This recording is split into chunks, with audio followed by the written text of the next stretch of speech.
Dunyo reytingida 17-o'rinda turadigan The University of Hong Kong talabasi va Eliot Umidi Foundation Scholarship'i g'olibi. Men bu narsani bekitgim kelyapti. Hasan Mamasaidov shu ko'pchilik bilgan tadbirkorlar o'g'illari bo'laman. O'zi universitetga kirish bo'yicha bunaqa qiziqmaganman-da. Yoshligimdan tayyorgarlik bir bu bo'lmagan. Menda hamma qarindoshlarimga to'shdi. Nima qilaman universitetda o'qib, universitetdagi misol uchun bilimli kerak bo'lmaydi. Kuchsizroq, ya'ni bizga qiyinroq admission process. Biza boshqa taraflarni kuchliroq ko'rsatib berishimiz. Aldaylar deydi. Ya'ni aldashni bilsang, keyin alda. 36 mingdan sizga 90 ming vряд ли kimdir sizga ko'paytirib beradi. Qanaqasiga men ichki uyga kirishimni bunaqa o'ylamadim to'g'risi. Shoshmas, ne deysiz? Mani statistikam bilan ichki uyga topshirmadiganlar. Moslashuv bo'yicha ancha stressdan o'tdim boshida. Ya'ni ikkita kvotaganmi 120 ta odam. Qanaqqina. Asal ketapti. Misol uchun o'ldirib yo'q, qilmasam o'ldiraman. Ancha o'zgartirdi mana lekin. Menda Gonkongda vaqt o'zgarib ketdim. Umuman boshqasi bo'lib ketdi.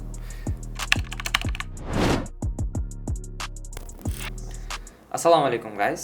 Bugun Unigo podkastimizni birinchi soni va birinchi sonimizning mehmoni Rahmon Berdiyev Muhammad Amin. Dunyo reytingida 17-o'rinda turadigan The University of Hong Kong talabasi va Eliot Umidi Foundation Scholarship'i g'olibi.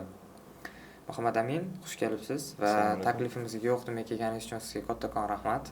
Rahmat chaqirganligiga. Muhammad Amin, followerlarimiz uchun Muhammadin Rahmon Berdiyev o'zi kimligini tanishtirib bera olasizmi? Assalomu alaykum hammaga. Rahmat chaqirganingiz uchun Imron bey. Получается, shu o'z aytganingizdek The University of Hong Kong 17-o'rinda QS bo'yicha turadigan, hozir 25-yilga qaraganda 17-o'rinda turadigan universitet. Shu Eliotda ham bitganman. Вот. Unisiga endi ochib ketish kerak. Men bu narsani bekitgim kelyapti. Hasan Mamasaidov shu ko'pchilik bilgan tadbirkorlar o'g'illari bo'laman. Вот. Shunaqa. Zo'r. Muhammad Amin, bizning followerlarimiz uchun, ya'ni bizning o'zimiz podkast asosiy maqsadi bu muvaffaqiyatli top universitetlarga kirgan studentlarning hikoyalarini ochib berish va top universitetlarga kirish impossible, ya'ni ilojsiz emasligini ko'rsatib berish. Keling, ozgina universitetingiz haqida gaplashamiz. Nimaga aynan bu universitet? Qanday bo'lgan kirishingiz? Ya'ni qisqacha ma'lumot berib o'tib ketsangiz followerlarimiz uchun. Chunki hamma Harvardni bilishi mumkin, hamma Stanfordni bilishi mumkin, but not everyone about University of Hong Kong. Lekin University of Hong Kong bilasiz, Osiyoda 2-o'rinda turadi o'zi. Shu haqida ozgina informatsiya berib o'tib keta olasizmi? Xo'p, asosiy sabab nima, misol uchun o'zi Gonkongni tanlaganim, ochishsiz ketaman. Men Gonkongni ko'proq safe anaqada tanlaganman. Ya'ni menda даже The University of Hong Kong boshida yo'q edi. Anaqamda nima deydi? Safe option'da. Chunki 17-o'rindagi universitet safe option bo'lmaydi. Вот. Mana как бы coach emas, shu mana polni yordam bergan inson Odiljon Hojimurodov, hozir Avianer anaqasi boshlig'i. Ular menga kirishga yordam berganlarida, ular menga aytganlar, "Sen Gonkongga ham topshirib qo'y, chunki USA ga kira olmasang yoki misol uchun afford qila olmasang, boshqa qila olmasang, Gonkongda хотя бы safe option ham bo'ladi" dedilar. Shu bilan Amerikada deyarli 30 ta universitetgacha topshirdim.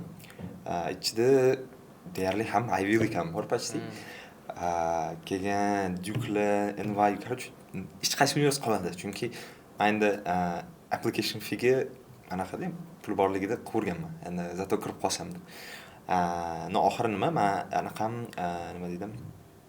Statslarim uncha zo'r bo'lmagan. Chunki men o'zi universitetga kirish bo'yicha bunaqa qiziqmaganman-da. Yoshligimdan tayyorgarlik bir bu bo'lmagan. Menda уже kirishdan oldin deyarli 6 oy oldin boshlaganman-da tayyorgarlikni.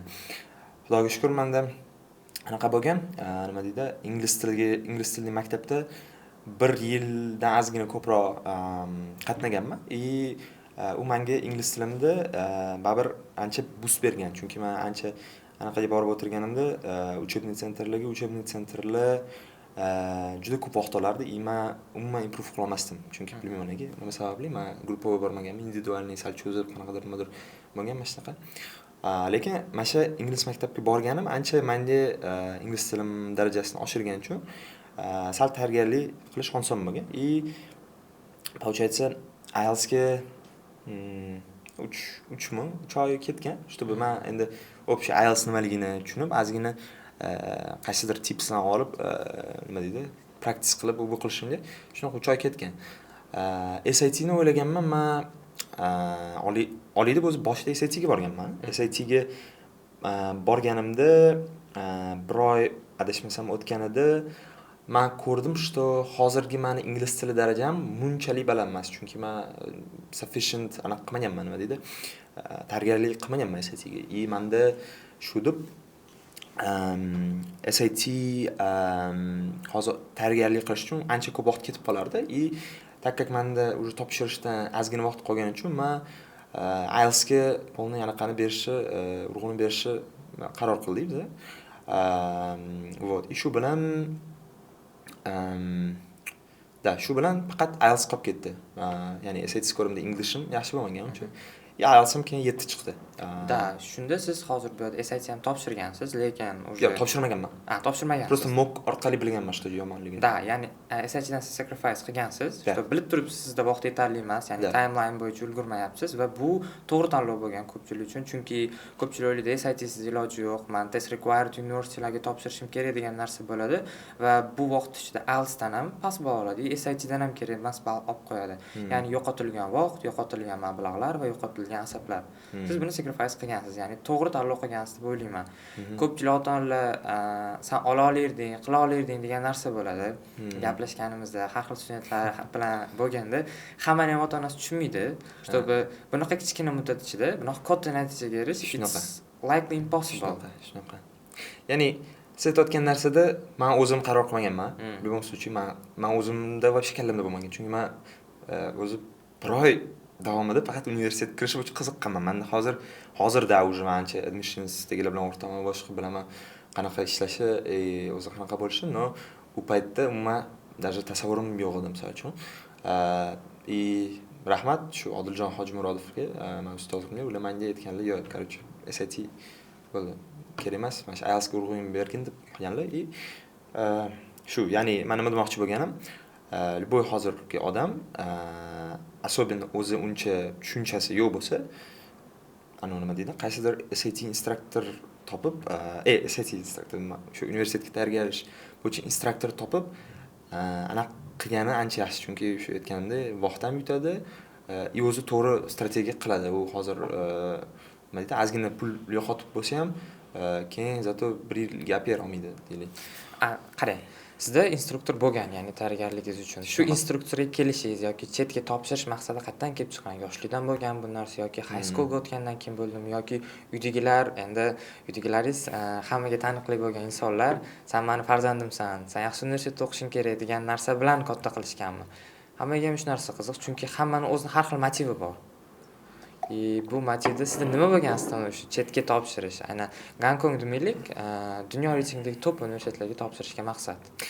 Hop, bu narsa o'zi qiziq narsa bo'lgan. Menda 9-sinf bo'lganimda men o'zi aytardim hamma qarindoshlarimga, to'shto nima qilaman, universitetda o'qib, universitetdagi misol uchun bilimli kerak bo'lmaydi. Bu deb aytganman. No, menda o'sha payt mana shu qarindoshlarim, которые ancha hozir pul topadi, boshqa qiladi. Katta kompaniyada ishlab menga aytishdi, "Yo'q, sen o'qish kerak, senga u kerakli narsa emas." Misol uchun ko'p narsa men o'qishdan olganman, realni deb menga maslahat berishgan. Shu bilan men mana shu получается IGCSE bilsangiz kerak, bilasizmi IGCSE?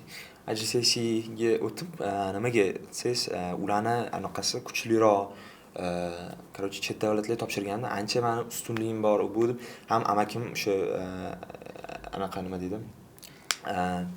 Shu получается bizning oilamizdagi katta insonlar, adam, qolgan amakilarim ular aytishdi, to'shtim, "Yo'q, sen nima deydi?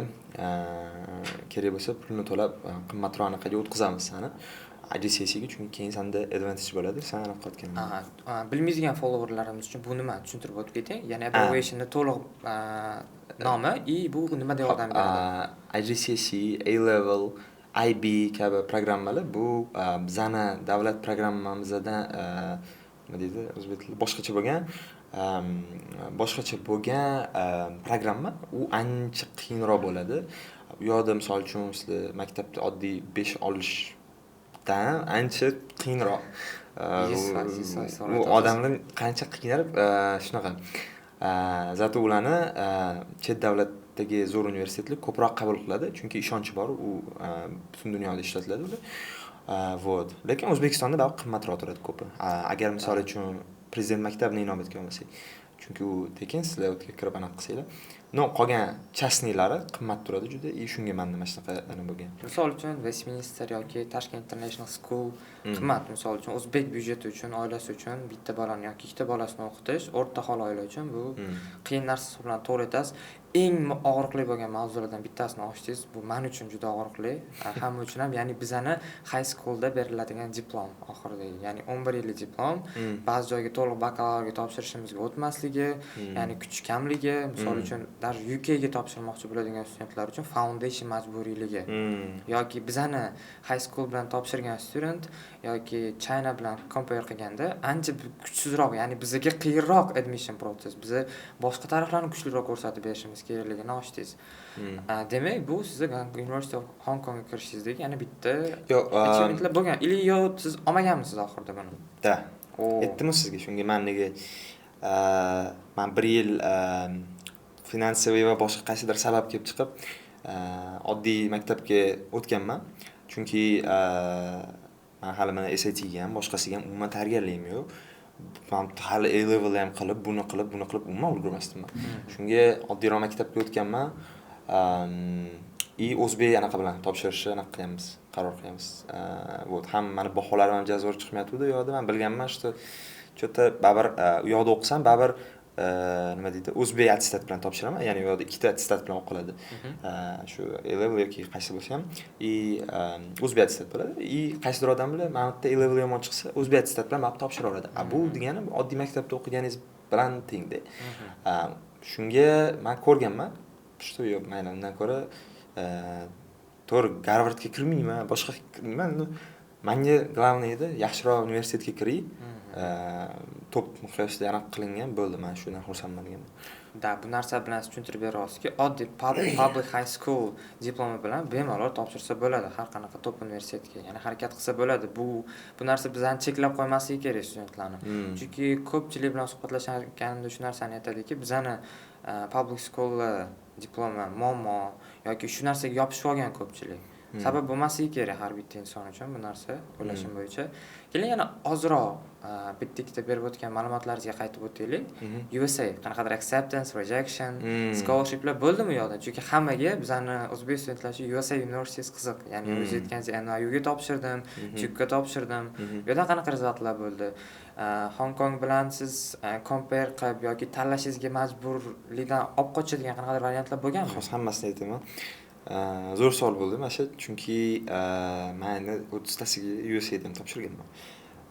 Shunga получается ochiqchasiga qilib aytadigan bo'lsak, USA, ya'ni men aytganimdek, menda SAT yo'q, IELTS 7, hop baholarim hammasi 5. No, extracurricular, men extracurricularga lekin juda rely qilyapman, chunki menda M-Factorda mana shunaqa podkast olib juda ko'proq endi bunday yig'ilganda normal prosmotr chiqqan, keyin delay shu endi M-Factor o'zida Dexda yana bitta nima edi, Student Hunter degan joyda meni qilganman, stajirovka qilganman, balki o'ylaganman, men qilgan ishlarim ham menda yoshligimdan juda ko'p matematika olimpiadalar bo'lgan, tillar, bronza va shu ko'p. Men o'ylaganman, mana shu extracurricularlarim meni save qilib, katta scholarship olib keladi deb o'ylaganman. USAga. Okay, let's be honest, exaggeration bo'lganmi? Ya'ni o'zidan qo'shimchalar. Chunki ko'p o'zbek studentlarida bor, qilmagan ishni qildim deb ko'rsatishi, aynan extracurricular activitiesda. Universitet tekshira olmaydi-ku deydi. Yoki 2 soat, 20 soat qilib ko'rsatishi yoki achievementlarni qo'shib yuborishi bo'lganmi shu narsa sizda? Yoki honestly topshirilganmi universitetlarga? Hammasi honest. No, deyarli misol uchun unaqa narsa. Mayda exaggeration hisoblasak, to'g'ri, misol uchun har kuni men yozyapman, Student Hunterda ishlaganman, tam deylik 8 soat yoki men bundoq deb yozyapman. No, balki qaysidir kunlar kamroq kelganman yoki o'zim bundoq qarasa 6 soat kelganman. No, demoqchi bo'lgani bilan significantly lie qilib nimadir yozmagan. Da, ya'ni qilmagan narsasiz qildim deb ko'rsatish bo'lmagan. Yo'q, bunaqa narsa bo'lmagan. Shu mavzu haqida nima deysiz? Mana o'zbek topshirmoqchi bo'lgan studentlarga ko'rsatish qanchalik to'g'ri? Bu ertaga o'zlari minuslariga rol o'ynab qolmaydimi? Ya'ni universitetga men perfect ko'rinaman, ya'ni juda ham yaxshi ko'rinaman deb bu narsalarni qilish qanchalik to'g'ri o'zi? Получается, endi bitta narsani ko'pchilik baribir aytadi, то что nima deydi, sizlar bu narsa nimaga qilmaylar, chunki sizlarni hoursinglar to'g'ri kelmaydi. Qanaqa qilib bu qilgan, tayyorgarlik qilgan boshqa. Hoursiga qarab kerak bo'lsa хотя бы hoursiga qarab aldaylar deydi. Ya'ni aldashni bilsang, keyin alda. No, mana bunaqa narsa. Kamida iloji yo'q bo'lsa endi deb aytaman. No, shunda ham aldashdan keyin nima kelib chiqadi? Deylik, endi har xil muammolar kelib chiqishi mumkin. То что sizlardan mabodo so'rab qoladimi yo'qmi? Endi скорее всего so'ramaydi, to'g'ri. Deyarli ishonmasligi mumkin. Agar qanaqadir narsani lay deb his qilsa, то что bu qilmagan bo'lsa, sizlar наоборот reject olishga shansinglar ko'payadi просто. Вот. Da, zo'r edi shu gap. Misol uchun, bir kunda 24 soat bo'lsa, 3 ta activity har hafta, har kuni qilyapti. 5 soat bunga, 10 soat bunga, 10 soat bunga bo'lsa, 25 soat уже kun yetmayapti. Da. Bu mashina eng katta xato. To'g'ri aytasiz. Demak, maksimalni qochish kerak bu narsa. Ya'ni honest bo'lib ham qilingan ishlar bilan topshirish mumkin. Just like you. Da, men в принципе shunaqa survived. Davom etsak, shu mavzuda nima bo'ldi extracurricularlarda kuchli, IELTS bor, SAT optional bo'ldi ko'p universitetlarda. Bu narsa to'g'ri qanaqadir minus tarafga ham ishlab ketishi mumkin. No, нет, test ko'rmoqchimiz. Da, test optional, like SAT bo'lmay topshira olmaysiz yoki kira olmaysiz degan narsa emas. You have still chance. Nima bo'ldi? Storyning oxiri nimada? Ko'pchilikga shu qiziq. Hop, Gonkongga ketgan sababim balki o'sha очевидный bo'lishi mumkin. Lekin bitta narsani men inobatga olmagan ekanman topshirayotganda.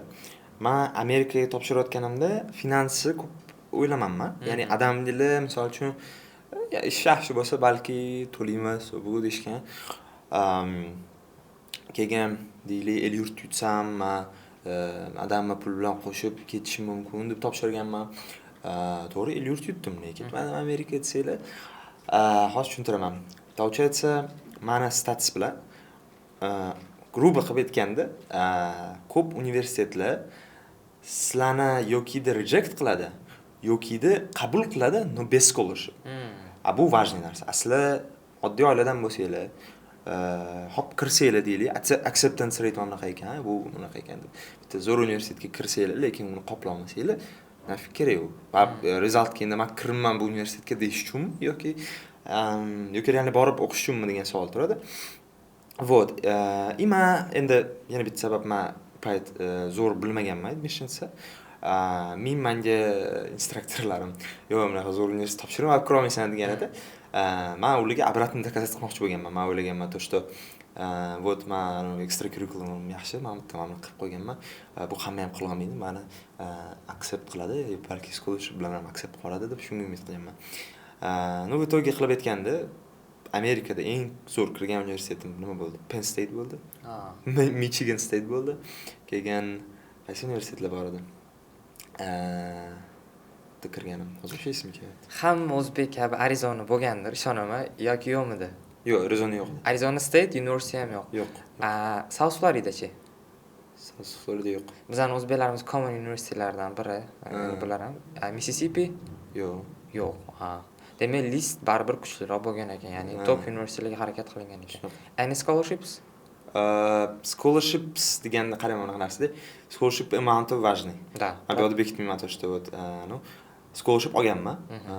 Maksimum olganim, adashmasam 25% bo'lgan.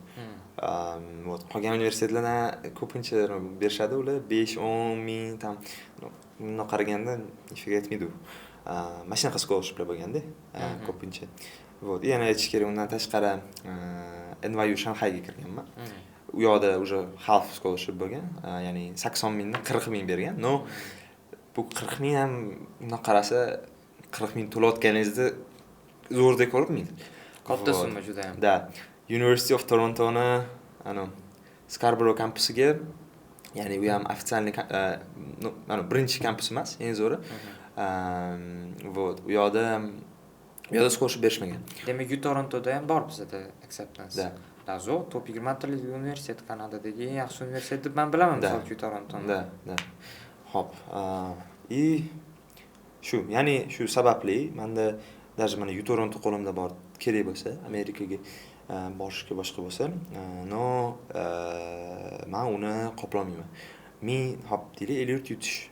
Keyin menga aytishdi, 50 yurt senga 100% qoplab bermaydi. Ya'ni Amerikaga anaqa qilaman desang, sen 50 ming, 60 ming universitet kirsang, adashmasam, hozir bilmayman, kvotasi bor edi. Menga o'sha payt aytishdi, 36 minggacha edi. Ya'ni bu degani men hozir men Torontoga boraman desam, 60 mingdan yoki bo'pti 50 mingdan 36 ming to'lasa, 14 ming dollar o'zimga qolyapti, plus undan yashash xarajati qolyapti. Adam bundoq qaryaptilar, deyaptilar. Kerak emas deyaptilar-da. Gonkongga universitetlarda nima plus ular uncha qimmat emas. Общий qaraganingizda, ularni full cost yiliga 20 ming-25 ming bo'ladi. Agar deylik scholarship yutsangiz, undan ham kamroq qoladi, to'g'rimi? Shu o'ylashda Gonkong safe choice deb Gonkongga borganman. Даже Torontoga bormaganman, kerak emas deganman. Men birinchidan HQ ning ranking ozgina balandroq. Ikkinchidan hozir 50 yurt yutsam, menga Gonkong ya'ni ko'proq spendingga boshqasiga pul qoladi. Ota-onamdan olishim kerak bo'lmaydi. Shunga shu qaror qilganman, HQ ga borganman. Shu yaxshi o'tganman. Gapingiz orasida bir zo'r gap aytib ketdingiz. Men bu mavzuga alohida to'xtalmoqchi edim. Endi kelib qolibdi. Hali yana to'xtalamiz. Elliot masalasi bo'yicha, Elliot Media Foundation masalasi bo'yicha. Ko'pchilik o'ylaydiki, har qanaqa universitetga kirsam, top 300 talik bo'lsa, u 90 ming bo'ladimi, 100 ming bo'ladimi, Elliot to'lab beradi. Yo'q. Chunki Elliot ofitsial saytida ham bor. Mana shunchagacha summagacha to'lab beriladi degan aniq informatsiyalar. To'xtang. Siz savolingiz to, что hammaga kirganligi to'lab beradi, или то, что 90 minggacha ham to'lab beradi? Da, hamma pulni to'lab beradi. Misol uchun, meni kontrakt narxim 90 ming yoki 50 ming, 70 ming, meni living expense'im 20 ming. Baribir to'lab beradi Elliot shu summani degan narsa bo'ladi. Ko'pchilik shu dizinfo orqali, ya'ni omma orasida tarqalgan. Bunda Elliot hech kim ayblab bo'lmaydi. Agar ofitsial saytga kirib o'qilsa, bu narsa ham kirgizib o'tib ketilgan. Chunki orada bir SSS kunuzada Elliot yomonlab, har xil studentlar qanaqadir yo'q narsalarni gapirib chiqib, bu prosta studentlar o'zini foydasini olib chiqmoqchi bo'lgan bu yerda. Shu narsaga to'xtalsak ham, ya'ni aniq amount bor, Elliot qoplab beradigan. Da. Hozir men aniq bilmayman, o'tgan yil gapi bu. 36 ming bor deb aytishgan. Shunga qarab men qilganman. Menimcha hozir ham o'zgarmagan. Chunki ularning kvotasi bor. Adashmasam, haligacha ham shunaqa bo'lish kerak yoki ozgina ko'paytirib berishmaganmikin, bilmayman. Bu yerda to'g'ri kelishib, ozgina ko'paytirish imkoni bor. 36 mingdan sizga 90 ming vряд ли kimdir sizga ko'paytirib beradi. Shunga shunaqa. Zo'r. Siz juda ham kamtarlik qildingiz boshida, aytaylik, zo'r universitetlar acceptance bo'lmagan Gonkong deb. Toronto menimcha ko'pchilik o'zbeklarni o'zi. Men nimaga mana shu temani yomon ko'raman, men bordim. Men qabul qilinganimda, NYU Shanghai va Torontoga qabul qilinganimda, birinchi vaqtlarda qabul qilinganimda, bunaqa break qilmaganman, chunki personally men bu narsani o'ylayman. Mana Toronto aytganim uchun Scarborough campus, right? Ya'ni u to'g'ri, ofitsial hammasi topshirayotgan uchalasiga topshiriladi, Toronto deb hisoblanadi. Lekin endi men keyin bu narsani research qilib izochat qilganman. Asosiy kampusdan tashqari bo'lgan kampuslar same darajadagi rankingga ega bo'lmaydi. Chunki yo'dagi atmosfera, facility, o'zi даже men kampusi shahar ichida anaqasida, poytaxtida. U kampus вообще qishloqroqda bunday qarasangiz. Chetroqda anchagina. Ancha anada.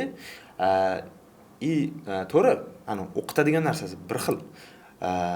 Lekin atmosfera, boshqa hamma narsa rankingga bir beradi. Ya'ni shu narsani inobatga olib rankingga men qarab o'ylaganimcha Torontoga kirib, men bu qildim deb unchalik qilmayman. Yomon ko'raman bu narsani hech bo'ldi. Lekin qaysidir, misol uchun odamlik qiladi.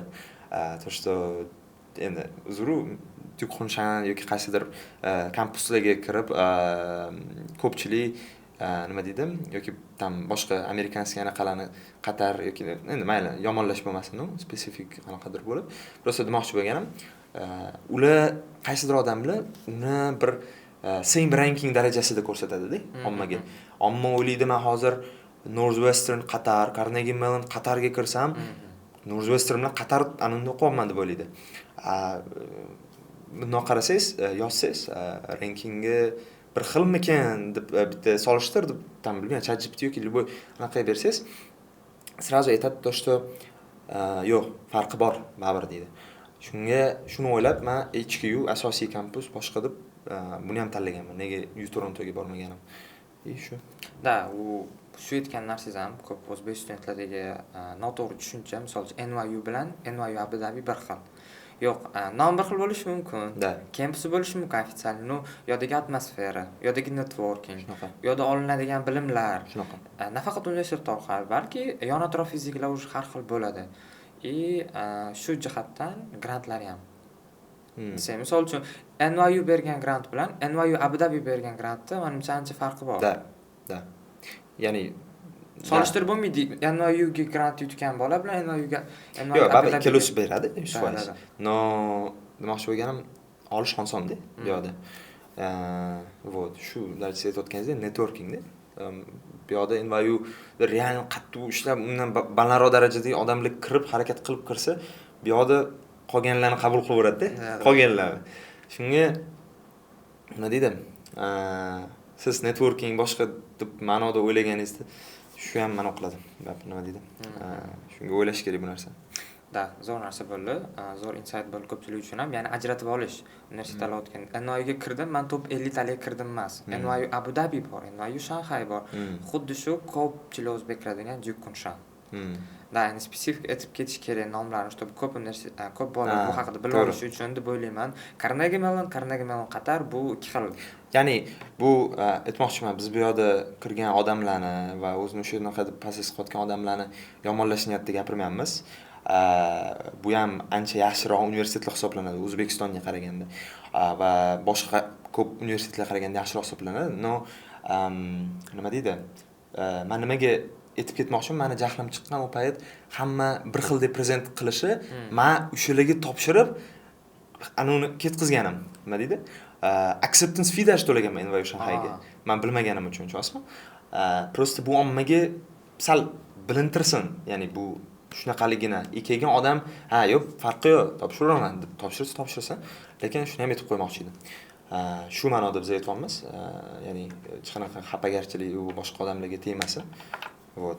Da, lично agar Jukunshan, NYU Abu Dhabi kirgan studentlar ko'rayotgan bo'lsa, you did a great job. You did a great job. Просто bu yoqda ko'pchilik studentlar tushunmaydi, shularga tushuncha berish maqsadida bu narsalar aytib o'tildi. Xo'p, bizda shunda US bo'lmadi. Osiyo universitetlari yoki Yevropa universitetlariga harakat qilib ko'rmadingizmi? Agar yo'q bo'lsa, nimaga ko'rmadingiz ularni variant sifatida? Tak, Yevropaga qilmadim umuman. Bilmayman to'g'risi nega. Qanaqadir bilmayman, US bor, kerak bo'lsa Aziya bor edim. Men Yevropaga qiziqmasdim. Qolgan Aziyada qarasam Koreyaga nima deydi, o'tkazib yordim, tushunmadim. Application systems juda bir qiyin bo'lganiga. Japanga ham o'tkazib yordim deadline-ni. Faqat topshirganlarimdan Malayziyami, bir bola qaysidir past universitet bitta bor edi rankingga nima deydi, Singapurda universitetlar bor, 3 ta. Chas universitetlar yoki topdagi universitetlar shular. Anaqa NUS bilan nima deydi, Nanyang. Nanyang. Yaxshi universitet. Da. Ularga qabul bo'lmadim, negadir. Ya'ni qanaqa qilibdir Gonkongdagi 4 universitet topshirmasa, 4 talasiga kirdim. Bu qarang, bu narsa nimani anglatishi mumkin? Gonkong universitetlarini hammani qabul qiladimi? Yoki siz shunaqangi match bo'ldingizmi Gonkong universitetiga? Ya'ni xohlab turgan student sizmi deysiz? Ya'ni matching student. Balki men o'ylayman, ko'proq hozirgi paytda ko'pchilikni qabul qiladi. Скорее всего, bu men o'zim deb o'ylamayman. Ya'ni to'g'ri o'zimni o'tda testlar bo'ldi, misol uchun IQ testga o'xshagan narsalar bo'ldi. Bu yerda kamtarlik qilmang, chunki University of Gonkongda ham acceptance rate 20 dan past. 20% adashmasam, to'g'ri aytyapmanmi? Men aniqni bilmayman, ko'p joyda har xil aytadi. Da. Shunga. Har xil shu atrofda. Har xil, biz ofitsial saytda ko'rganimizda 17-18% atrofida chiqdi. Qaraganda baribir nisbatan kattaroq acceptance rate, har 5-insonni qabul qilish. Shunga bu baribir nima qaraganda acceptance shunaqa. Nima qaraganda endi balki xato aytgan bo'ldim, qaraganda Hop, Nanyangga anaqasi nima deydi? Acceptance rate bilmayman u. No balandcha, undan даже 36 mi yoki 50 mi? Aniq hozir ayta olmayman. No bu HQ-nikidan ancha baland. Вот, men o'ylaganman, kerak bo'lsa Nanyangga boraman deb o'ylaganman. Endi u qimmatroq HQ-da. No bilmayman. Qanaqasiga men HQ-ga kirishimni bunaqa o'ylamadim to'g'risi. Qolgan Gonkongdagi universitetlar ham 36 mi? Shunaqa atrofida. Acceptance rate yoki 20 yoki shundan variatsiya qiladi. No bilmayman qanaqasiga, ularga hammasiga kirdim. Ya'ni bundoq qarasangiz Nanyangga ham kirishim kerak edi. Keyin boshqa Singapore Management University u ham ancha baland edi. Acceptance rate 50% ga yaqinmidi. Uni kirmadim lekin negadir. Ya'ni menimcha Singapurda endi bilmayman qanaqadir biasmi, bizani national curriculum olgisi kelmaganmikin. Shunaqa bitta assumption bor menda. Bitta endi me'mor zo'r epizod bo'ldim. Bizda ham ko'p studentlarda eshitganman shu narsa bo'yicha 11 yillik ta'lim Singapur ko'pincha qabul qilmaydi. 12 yillik ta'lim yoki A-level IB examlarni so'raydi. Balki shu narsa sizni rejection olishingizga sabab bo'ladi. Ya'ni application qilishga ruxsat beradi, no keyin qabul qilmaslik mumkin. Da. Demak, requirementga to'liq kirmagansiz u bo'yicha ko'rib, ili prям deep research bo'lganmi universitetlar haqida? Ya'ni qarang, boshiga sal qaytsak, savolim sal Deep research bo'lmaydi. Boshroqqa qaytaman. College listda eng asosiy kim turgan? Ya'ni siz advisoringizmi yo o'zingiz bilan tanlashdi bo'lganmi? Mix. Chunki mana bunaqa bo'lgan, advisorim aytgan, topshirma degan, pulni o'ylab, boshqani o'ylab, inakdan misol uchun kira olmasligimni bilib, nima eshitmasdan topshirganman ko'plarga. Umuman kerak emasligini tiqib tashlaganman. Nega? Chunki men fear bo'lgan, men gap yer olishimdan. Keyin qolib ketmaydi deb ko'proq topshiraverganman. Farqi yo'q, pulni hozir ozgina ko'proq ishlatsam deb. No baribir advisorim gapi ko'proq to'g'ri chiqqan, lekin ishvoymas, neysiz. Mani statistikam bilan HQga topshirma deganlar. Undan bitta pas PolyU Hong Kong Polytechnic ham topshirma deganlar. Kiromisan deganlar. O'zlari CTUda o'qiylar. Вот, no, men eshitmaganman ularni. Pulim bo'lgan, boshqa bo'lgan imkonim bo'lgan, why not deganman, topshirganman. Bu to'g'ri hammasiga qabul qilinganman. Вот, hozir o'sha advisorim hamma mendagi studentlar o'sha yerda topshirib turyaptilar. Odiljon aka salom dedi. Juda to'g'ri risk bo'lgan ekan bu qilganingiz. Bu qilgan ishim to'g'ri, ya'ni life changing risk. Da, qayerdadir o'zingizlar ishonsanglar balki to'g'ri. Demak, bizda Gonkongdan boshqa priority qilib olishimiz mumkin bo'lgan universitet bo'lmagan-siz. Ya'ni Gonkong baribir main choice bo'lib qolganlardan katta farq qilib qolgan siz uchun aynan. Qolganlardan ko'rada. Da, ya'ni dilemma bo'lmagan, ikkitadan tanlash o'rtasida yoki boshqa narsa. Xo'p. University of Hong Kongga kira olmagan taqdiringizda endi sal if savol berib ko'rmoqchiman hozir. O'zbekistonda qolgan bo'larmidingiz? Aytaylik, Hong Kong universitetlar bo'lmaganda sizda. Вообще. Da. Не то что HQ, hammasi. Da, вот gap yer olgan bo'larmidingiz yoki O'zbekiston universitetida o'qigan bo'larmidingiz? No, скорее всего, gap yer olgan bo'lardim. Ya'ni O'zbekistonda qolmasdim, 100%. Bu O'zbekiston yomon degan emas, просто demoqchiman, chet elda olib keyin qaytish niyat bor edi menda. Shunga shunaqa yokida O'zbekistonga qolardim, yokida sal pastroq qaysidir Malayziyada aytdim, past universitet bor edi. U fees ancha past edi, может, Toshkentga borardim. Demak, qarang, yana bitta savol berib ko'ring shu mavzu haqida. To'liq O'zbekiston universitetlari haqida yomon negativ fikr berishga o'tib ketmaylikda. Qaysi universitetda, O'zbekistondagi qaysi universitetda o'qigan bo'lardingiz? Misol uchun bitta yoki ikkita mana bu universitetda o'qigan bo'lar. Agar majburiymi? Da, вот. Uydagilar tomonidan bosim bo'lyapti sizda. Gap bera olmaysan. Sen o'qishing kerak. Bilmayman, West bo'lsa kerak. West bo'lsa kerak endi. Почему? Ну, endi men uncha universitetga tushmayman O'zbekistonda. To'g'risi. Men yaxshi deb ayta olmayman. Shunga endi hamma maqtashsa Webster bilmayman shu. Yaxshi bo'lsa kerak. O'shanda ham eng zo'riga kirishga harakat qilardim Westga. Вот. Hozir endi bilmayman West eng zo'rmi yo'qmi. QSga chiqib ketgan bitta ikkitasi O'zbekistonda shunga. Tushunarli zo'r. Xo'p, University of Hong Kongga kirdingiz. 50 yildan keyin bordingiz. Moslashuv qanaqa bo'ldi? Bu universitet siz bergan kutuvlarga javob bera oldimi? Ya'ni siz qo'ygan kutuvlar bormi-kan rostdan bu universitetda? Xo'p, HKU men uchun 100% eng zo'r qaror deb o'ylayman. Nimaga desanglar, anaqada nima deydi? Gonkong itak qimmat shahar. Bundoq qarasanglar. Lekin Amerika undan 3 barobar qimmat. Men bundoq qaradim-da, pricelarga. Shunaqa pul ketib qoldi. ulgurmaysiz sanashga. Вот. И men qaradimda, bilinizdan chetda o'qish baribir nisbatan ancha qimmat O'zbekistondan. O'zi даже Xitoyda arzon O'zbekiston desa, yo'q. Menda Xitoyda ham bizadan 2 barobar kamida ko'proqda. O'zbekiston eng cheap davlat yashash bo'yicha. Keyin shu bilan shunga shukr qildim. Ya'ni Gonkong bu zo'r bir choice bo'lgan ekan. Asiada nima deydi, misol uchun Koreyaga, Yaponiyaga borsangiz, ko'pchilik ingliz tilida o'tda ofitsialniy til emasda.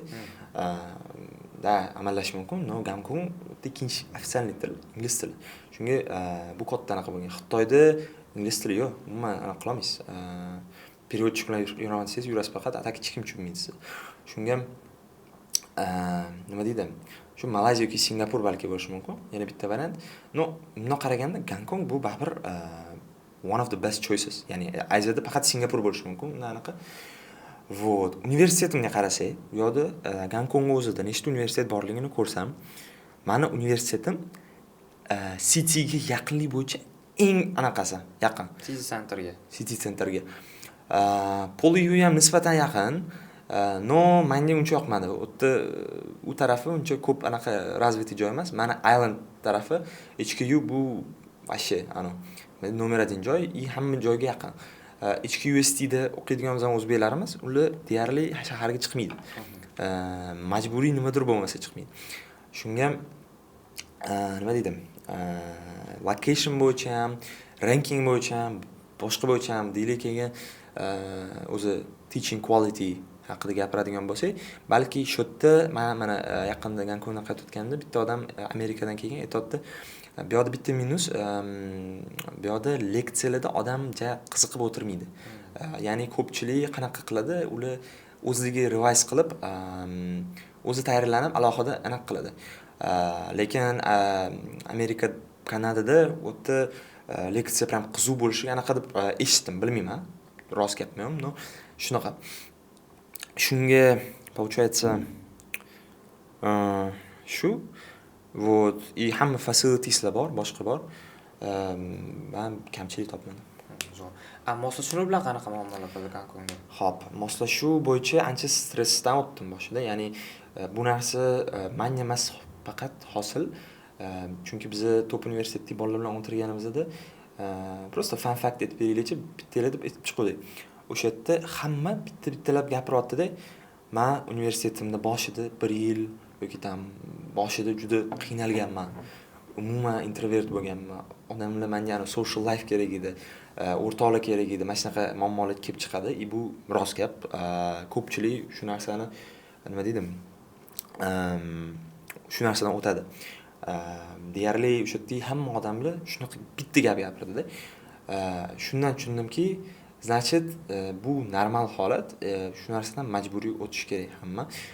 И shunga обязательно urg'u berib, shu narsani nima deydi? Men stressni cover qilishga harakat qildim. Ya'ni menda asosiy stress nima bo'ldi? Puldan ham bo'lmadi. Menda asosiy stressiy faktor, ya'ni o'rtoqlar bor, deylik. No. Ular ko'p emas boshida. 2 ta, 3 ta balki men ishonadigan o'rtoq bor. Lekin ular bilan ham ko'rishayotganingizda 1 soat deylik ko'rishdingizda, ular boshqa joyda yashaydi. 1 soat, 2 soat maksimum keyin ketadi. Вот. Keyin bizda society bo'ladi, nima deydim? Qozoqlarning society, katta bitta society bor, lekin u yoqda ham bunaqa aktivniy bir-biriga gaplashmasdan aniq qiladi. Men uyaldim, ularga, может, yaxshi ko'rmasman u bu. Yo'q, keyin получается, ikkinchi semestrga yaqinlashib, xudo xolasa o'zimni nima deydi, societylik tiqishga harakat qilib, boshqa qilib, o'rnimni topib ketdim. O'rtoqlarni ko'paytirdim. Ya'ni hozir bitta ikkita tipslar beraman, o'sha borib o'qimoqchi bo'lgan odamlarga. Birinchidan kampuslarning ichida yashayotgan xonadonlarning ichida o'rtoqlarni topishga harakat qilinglar maksimalni, chunki обычно zerikkan paytinglar ularning yoniga kelib gaplashib, qilib, nima deydi, u o'qib yursanglar bo'ladi. Bu shansi kattaroq. O'zingizlarni etajinglar bo'lsa, tim bo'li. Yaxshi. Seriozda, bu men sezdim mana shu farqni. Chunki birovni anaqasi tushib xijolat qilasiz, nima kelaveradi u bo'lsa, bu yoqda shuni qarab ketdim deysan-da. Kamroq.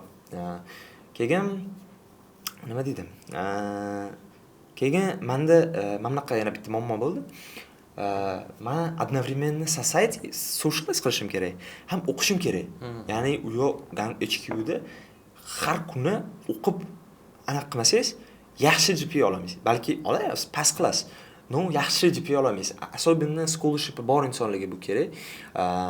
Вот, menda 50 dan requirement bor. 3.0 bo'lish kerak, 4.3 dan adashmasam. Вот, и ya'ni bu qanaqa qilib combine qilsa bo'ladi degan bitta stress menda juda bo'ldi boshida. Balans ushlash qiyin bo'ldi boshida. Balans qiyin chunki nima deydi, bu yoqgani qilsam o'qishim qolib ketadi, bu yoqqa qilsam stressga kirib o'zimni depressiyaga tiqoraman. Shunga bitta zo'r yechim bo'ldi. Men bizning bitta klubimiz bor edi, nima deydi, Qozonlarning klubi. Ular ichida biz har kuni nima deydi, bibliotekada birga o'qib o'tiramiz. Gaplashmasa ham birga o'tirsa ishlaydi. Stress uncha bo'lmaydi. Keyin orasida gaplashib, lunchlarga, dinnerlarga birga borib, bo'ldi, normalniy. Bitta o'rtoq bo'lsa ham birga o'qishga topolib kelsanglar, o'sha eng zo'r nima deydi, два в одном qilish. Stressdan qochish и buni ham ulgurish. Вот. No orasida shu boshida shu deb stress qilganim uchun juda bir yomon holat edi, nima deydi? Juda stressga qolib, qaytaman, bu yoqda qolaman. 50 tam kerak emas, bu kerak emas deb qo'rqdim-da. Men prosta ketaman degan narsa bo'ldi baribir, to'g'rimi? Menda prosta chidamaslik anaqa bo'ldi-da. Hozir men слишком stressga kirib chidamasam-chi, уже bir yomon fikrlar kelib kelyapti, nima deydi? Overthinking уже yomon bo'lib ketyapman-da, xullas. O'rtoqlar anaqa kerak emas deb aytdim. Ham 50 da keyin responsibilitysi bor. Kelib ishlab berish degan narsa bor. Shunga men stoyitli menga hozir продолжать dedim. No, baribir keyin nima bo'ldi? Stress bo'yicha aytdim o'zimga, davom etaver. Xudo xolasa shunga urg'u berib o'tib ketadi. Bu hamma bundan o'tgandi. Men eshitdim bitta bilan tanishdim o'zida. Hammadan bo'ladi, buncha ozgina, yarim yil, 1 yildan keyin o'tib ketadi deb aytishdi. Haqiqatan shunaqa ekan. Вот, no ito nimaga o'zidan o'z emas, right environment qilib o'zingizni socialize qilishga harakat qilishingiz katta faktor. И ikkinchi narsa, ya'ni el-yurtda o'yladim. Nimaga o'zi qaytish bo'yicha ichkiyuni o'yladim. Bundoq qarasam, O'zbekistonda mana passive life-da. Hozir to'g'ri ishga kirishim mumkin, adamman, boshqasiga shogirdligimni qanchalik menga pressure beradi, shunchalik ichkiyda. Ya'ni qanchalik menga kerakli experience beradi. El-yurt stoytda-ku riskda, men amakilarim boshqa senga yo'qotdimi? Kerak deb o'ylayapsanmi senga? Bu zo'r anaqa senga bor deyishdi. Bordim, shu bilan davom ettirdim. Haqiqatan ham mana любой agar mabodo stress his qilgan odam bo'lsa, shu aytganimda mana shu tipslardan foydalanaydi. Xudo xolasa o'tib ketadi. Bu kerakli narsa, bu hamma bu narsadan o'tadi. Shu. Moslashuvda aynan odamlar bilanmi? Yo'q, odamlar bilan emas. Ob-havosiga, yangi davlatga qiziq bo'ladi ko'pchiligi, chunki o'zimga shu narsa bo'yicha ko'p savol bo'lgan. Oziq-ovqat bo'yicha moslashuv qanaqa bo'ldi? Chunki bilamiz Xitoy, Vyetnam, Tailand, Malayziya bundan mustasno bo'lishi mumkin. Ko'pchilik borgandan keyin ovqatga moslashishga qiynaladi. Sizga bo'lib turib ham Xitoy emas, Gonkong. Qanchalik qiyin bo'ldi yo'q ovqatga moslashish? Tabiat, ob-havo. Xo'p, birinchi narsasini aytadigan bo'lsam, tan olishim kerak. Men go'sht anaqani nima deydi, tovuqlarni yedim. Ya'ni даже halol bo'lmasa ham bu meni o'zim aybim va buni tan olaman. Men noiloj bu yerda qarasam deyarli halol ovqat yedim. Lekin qolgan o'zbeklarni ko'rdim. Muammo yo'q, topib, yashab, qiynalib yurishdi. Agar nima deydi, prinsipialni yo'q qilaman desa bo'ladi. Вот, ob-havo bo'yicha ko'pchilik aytardi, Gonkongda nima deydi, слишком dushniy havo, слишком tillab ketadi, u bo'ldi. Men bunaqa sezmadim. Bu yil balki oyim kim kelib bu yil bunaqa emas ekan deydi. No, ko'pchilik shu narsani aytadi. No, bilmayman. Men misol uchun normal chidadim. Bu bir yomon bir Singapurdagi holat emas ekan. Вот, qolgani bu shu. Asl narsa ko'pchilik Gonkong deganda Xitoy deb o'ylashadi. Xitoyning qanaqadir shahri, hamma Xitoy tilida gaplashadi, ko'proq ishlab chiqarishga berilgan deb.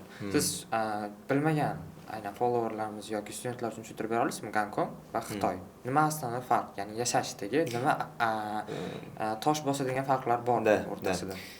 Zo'r savol, siz zo'r savol berishingiz yoqdi menga. Nima deydi? Qiziq savol berasiz. Короче, Xitoyda asosiy menga umuman yoqmagan narsa, biz endi tripga ham borganmiz, bilamiz. U yoqda VPNsiz YouTube deyli, Instagram, Telegram hech nima. Deyli, Google Maps ishlamasa, Telegram ishlamasa, Instagram ishlamasa, YouTube ishlamasa, odamlar boshqa qanaqa yashaydigan savol turadi.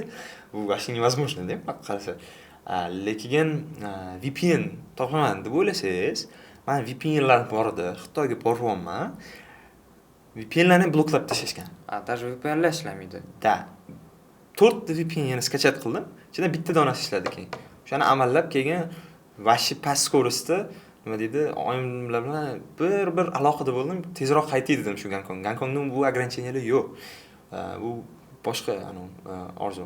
Lekin Xitoyda Gonkongdan kamida 2 barobar hamma narsa arzon. Affordable shunaqa. Keyin Xitoy tili bo'yicha Xitoy tilida shu asosiy til o'zi hisoblanadi, mandarin. Uni hamma joyda Xitoyda tushunishadi, любой даже Makao, Gonkongda ham tushunishadi. Lekin Gonkongga o'tsak, Gonkongda ofitsial til ikkita. O'zini tili bor, kantonis, ya'ni kantoncha va ingliz tili. Вот. Bundoq qarasangiz, odamlarga qarasangiz, ko'p odamlar ingliz tilini tushunmaydi. Mainlandga borsa umuman tushunmaydi. 100% tushunmaydi sizlar. Ingliz tilidan. Ba'zi yes or no shunga o'xshagan gaplar ham yo'q dar Xitoyda, mainlandda. Vashi gaplarni tushunmagan bittasi ham bor. Gonkongda хотя бы tushunadi, sal 50% deylik, aholisi. Вот. Shunaqa. Bitta narsa, mana mandarin, u Gonkongda ham tushunadi. Просто ular nima deydi? Asosiy bir kantonis tanlashgan, lekin buni ham tushunishadi. Odamlar deylik, misol uchun o'zlarini tutishi yoki aynan qonunlar, qanaqadir fakt bor shunaqa, fakt bo'lmasa ham shunaqa fikr bor. Xitoydagi ba'zi qat'iy qonunlar Gonkongda ishlamaydi. Yengilroq ba'zi narsalar yengilroq qarashadi. Ya'ni Xitoyda ancha hamma narsa restricted, yopiq. Gonkongda ko'p narsa free, ya'ni bu o'zi politikaga kirsa, yo'qda International Finance Center, ya'ni любой odam o'tga pul tika oladi, boshqa bor oladi, aniq qila oladi. Вот. Mainlandga misol uchun siz pul ham katta pul tika olmaysiz. Faqat ustidan o'tib tika olasiz. Pulmoy borib tika olmaysiz. Viza masalasi qanaqa? Viza masalasi mainland konsoro. Gonkongdan ko'ra. Netseli mainlandda zarplatalar pastroq, boshqa pastroq.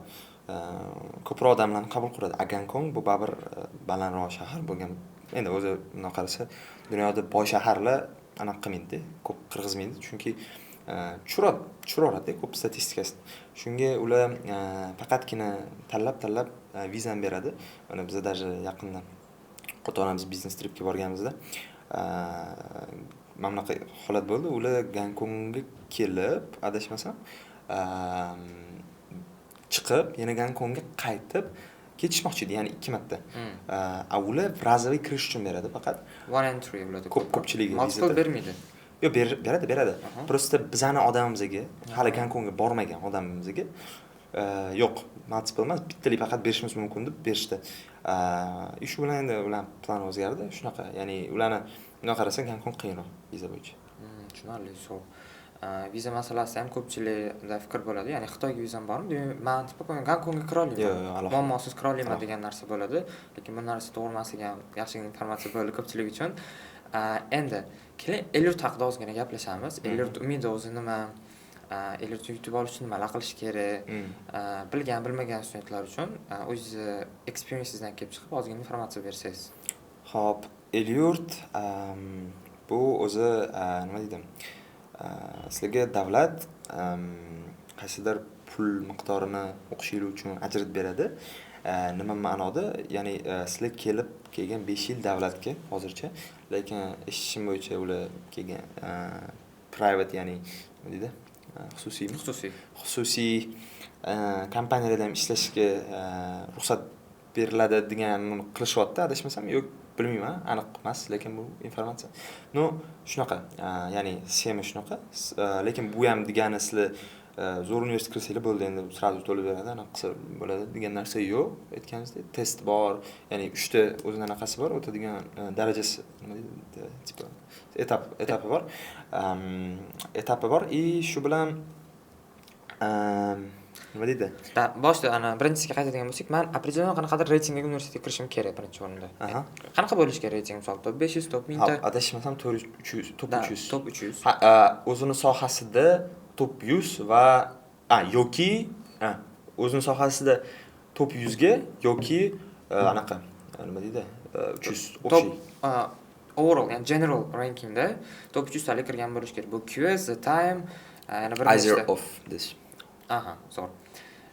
Men kirdim top 300 talik universitetga ikkinchi. Men nima qilishim kerak, nimani kutishim kerak va qanaqa tayyorgarlik ko'rishim kerak? Yoki определенно kimgadir ishonishim kerakmi, tayyorlab qo'yadi meni deb. Xo'p, el-yurtga hozir hech kim nima deydi? Qonuniy bir tayyorlash IELTSga o'xshagan bir narsa yo'q.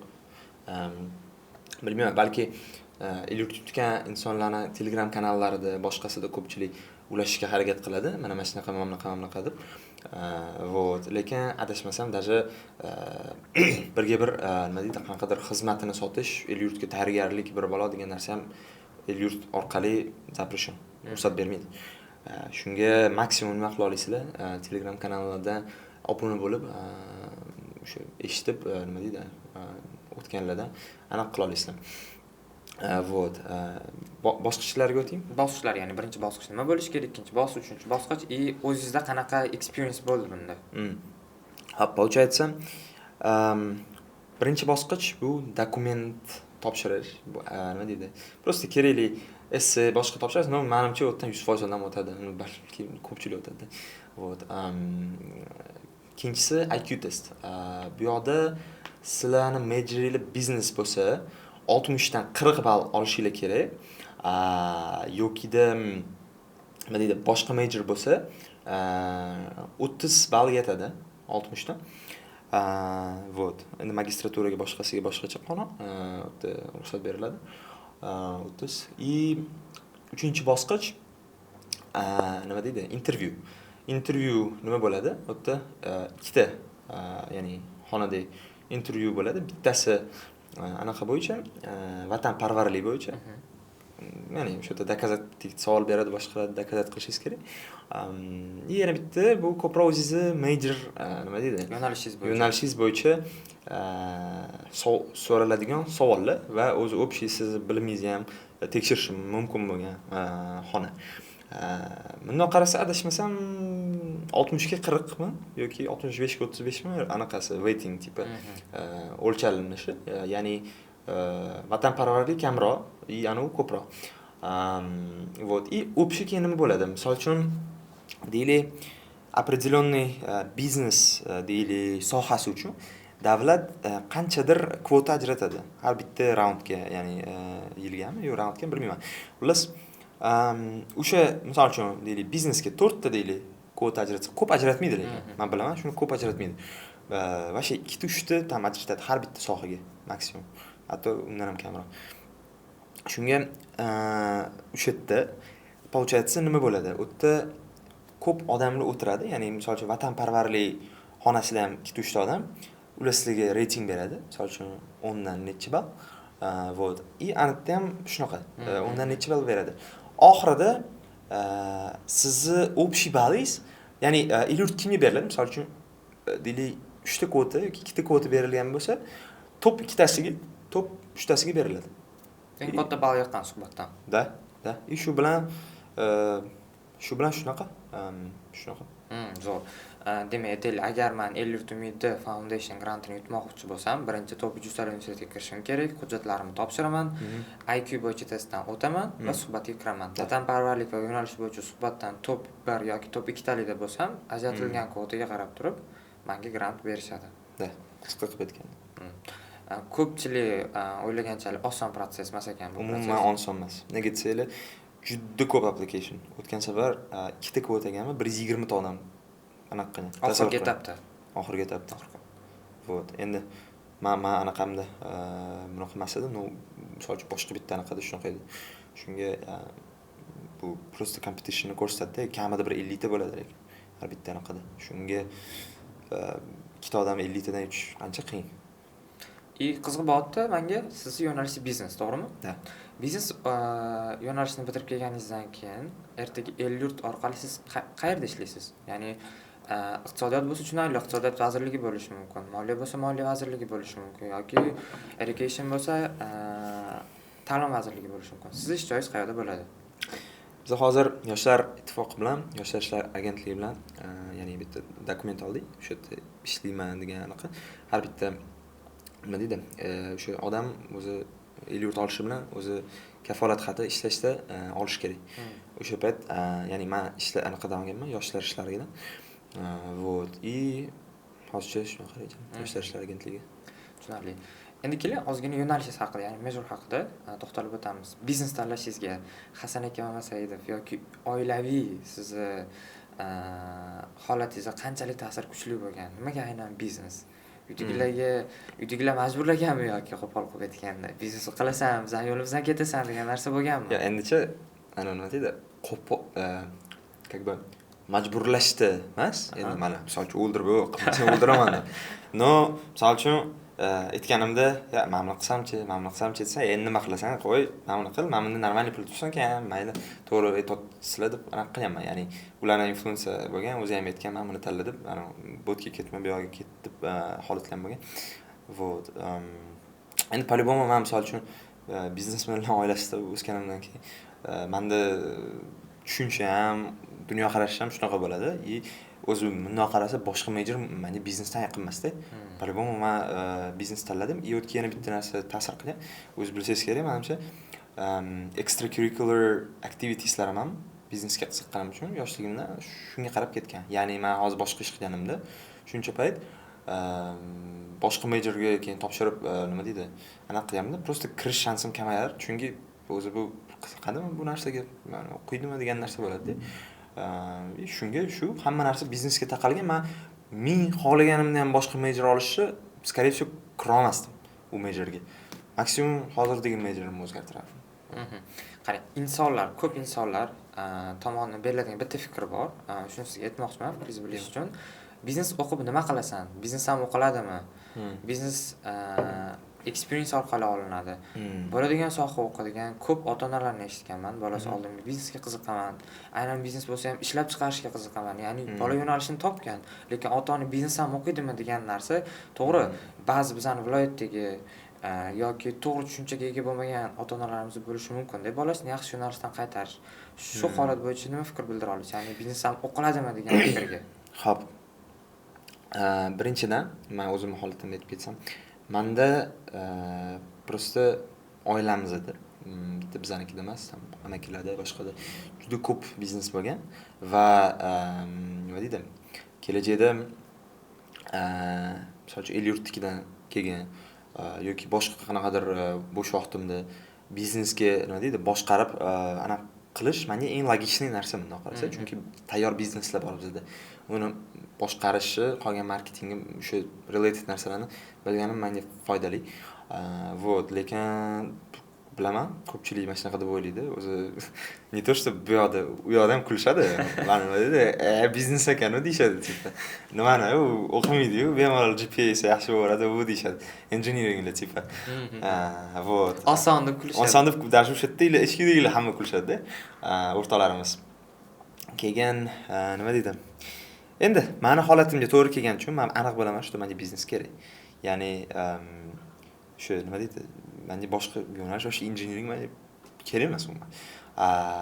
Boshqa odamlarning holati boshqa bo'lishi mumkin. Ya'ni ular agar hayotda o'zini biznesini ochaman degan riskka borib o'qimoqchi bo'lsa yoki даже o'sha ham o'xshamasa, konsaltingaviy kompaniya, marketing, boshqa joyda ham ishlab olmoqchi. U umuman ishni emas degan emas. Misol uchun men ham biznesimda hozir major declare qilishim kerak. Biznes просто tak biznes emas. O'tda ko'pchilik bu majorda qaysidir sohaga qarab ketadi. Misol uchun marketingni tanlashim mumkin, finance tanlashim mumkin. Ya'ni marketing tanlasam, qaysidir katta kompaniyada marketingni qilaman yoki bo'limda ishlashingiz mumkin. Da, keyin finance bo'lsa, deylik, buxgalterskiy qanaqadir joylarda katta, hozir men misol uchun Big 4 bor, ularda asosiy finance, o'tda normalniy pul oladi odamlar, vashi katta kompaniyalar. Ya'ni biznes o'qiyot degani o'zi biznes ochish kerak degani aniq emasda. Agar shunaqa niyati bor, shunaqa odam bo'lmoqchi, biznesmen bo'lmoqchi bu bo'lsa, da bu aniq o'xshamas ham baribir aniq borda, nima deydi? Normalniy pul to'lashadi. Bu men qaradim. Hozir O'zbekiston bilmayman, lekin Gonkongda mani mejorimni bitirganlar engineering bitirayotganlardan 2 barobar ko'proq topar ekan, akasi. Shunga men aytaman, ya'ni kulatuvding deb tipa. Qiziq fakt. Qiziq fakt, shunga shu. Da, zo'r narsa. Aytib o'tish kerak bu narsani ham. Ya'ni biznesdagi kichkina xatolar ham, ya'ni bilimsizlik orqasidan kelib chiqqan kichkina xatolar ham odamning ertaga kelajagiga o'zgartira oladigan darajada ta'sir qilishi mumkin. Ya'ni bu finans masalasida, ya'ni yangi biznesda hech qanaqa bilimsiz, ya'ni Finans o'zi ochamiz. Da, pul boshqaruvni to'g'ri bilmasdan turib ochilgan biznes oxirgi baribir quliydi. To'g'ri. Ya'ni siz universitetda olayotgan bu bilimlaringiz ertaga mustahkam biznes qurishingiz uchun foydavor bo'la oladi. Hech kim uni bitirib chiqqandan keyin sizga tayyor biznesini berib qo'ymaydi. Misol uchun har qanday holatda ham sizga lekin boshlashingiz uchun mustahkam bilim beradi shu narsa. Yoki bor biznesda yana ham rivojlantira olishingiz uchun. Da, u nima deydi? Biznes o'qib bo'ldi, endi men kompaniyaga kiraman, sen boshqarsam bo'ladi degan narsa emas. Maksimum o'sha yerda qaysidir savdo menejer, direktor bir bola qilib qo'yishi mumkin, qilsa. Ito u ham optiz bo'lsa, onson bo'lib keladi. Bu yoqda HQ emas deb buncha farqi yo'q odamlarga. Bu yoqda menimcha bu yoqdagi kompaniyalar bunaqa hozir men endi bilaman-da, bizning amakilarimiz kattani, ular rankingni qarab o'tirishmaydi O'zbekistonda. Balki Gonkongda ishlayman, bu deb bo'lsa, o'tda qarashadi-da. Bu yoqda hech kim tanimaydi HQni. Shu joyda savol, ranking qanchalik muhim siz uchun? Ertaga university choice bo'lib turganda, aytaylik, oldingi Muhammad Amin, ya'ni experience kamroq bo'lgan Muhammad Amin va hozir top universitetda o'qib, qanaqadir ko'proq malakaga ega bo'lib, bu soha haqida admissions bo'yicha networking ega bo'lgan Muhammad Aminning fikri qanaqa? Reytingga qarab universitetda olish qanchalik to'g'ri? Xo'p, prosta bitta narsa, reyting sizlarga nima beradi? Birinchidan sizlarga beradi. Disciplinirованный universitet, ya'ni men eshitganman, bizda o'rtog'im aytdi, Michigan State'da biz shu o'qimaymiz, darslar ham kelmaydi. Mana shunaqa vashi bardak короче deyapti-da. Atak qarasangiz 150 mi? Qancha o'rni? 200 ga kiradi. Da, tam HQ istaydi. Xuman akam aytdilar menga, bolalar qaysidirlar orqada lekturada o'yin o'ynab o'tiradi. Men hayron qolaman dedi. Ya'ni qancha balandlashaversa, shuncha kamaylaveradi mana shu miss nima deydi? Bu bitta katta narsa menga. Ikkinchidan, ranking borligi bu aniq sizga safety beradi, shu yaxshi universitet. Siz ranking universitetdan bilmaysiz nima kutishi. Sistema yo boshqa yo, keyin balki to'g'ri narsa beradi, no to'liq master, ya'ni o'zi bir tak berishi mumkin-da. Shu asosiy aytganim disiplina. Bizning universitetlarimizda hech kim va shu o'qimaydi. Почти. Shunga umuman bir nima deydi? Disiplina eng katta narsa. Bu farq qiladigan. Вот еще. И keyin korrupsiya. Da, endi ko'pchilik chet el universitetlarida reyting qancha kattalashgan sari pul, tanish bilish u xalqqa bera olmaydi oxir oqibat. Bilim o'zingiz qolasiz. Da.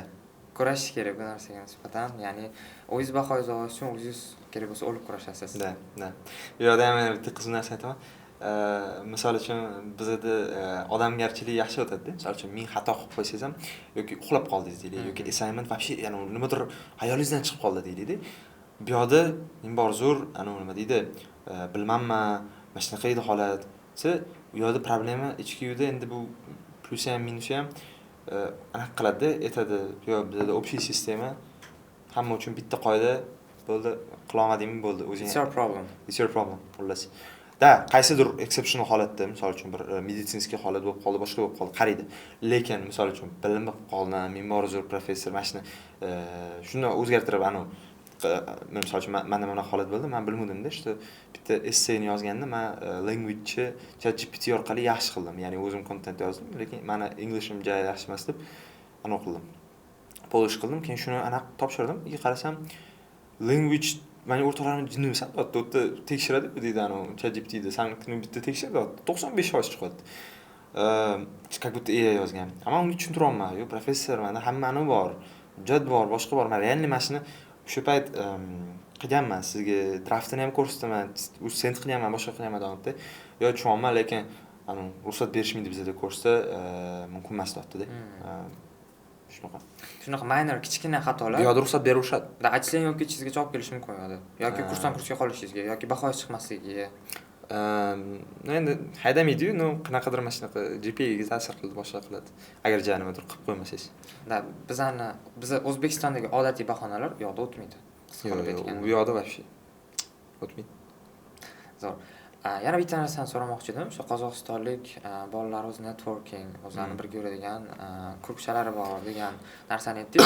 Bu yoqda sizga nisbatan discrimination bo'lmadimi? Ya'ni o'zbekistonliksan, yo'q, nima bo'lmadi. Ya'ni boshqa kursdoshlaringizdan gonkonglik, xitoylik. Yo'q. Nega desangiz, bizda ya'ni mana bunaqa narsa.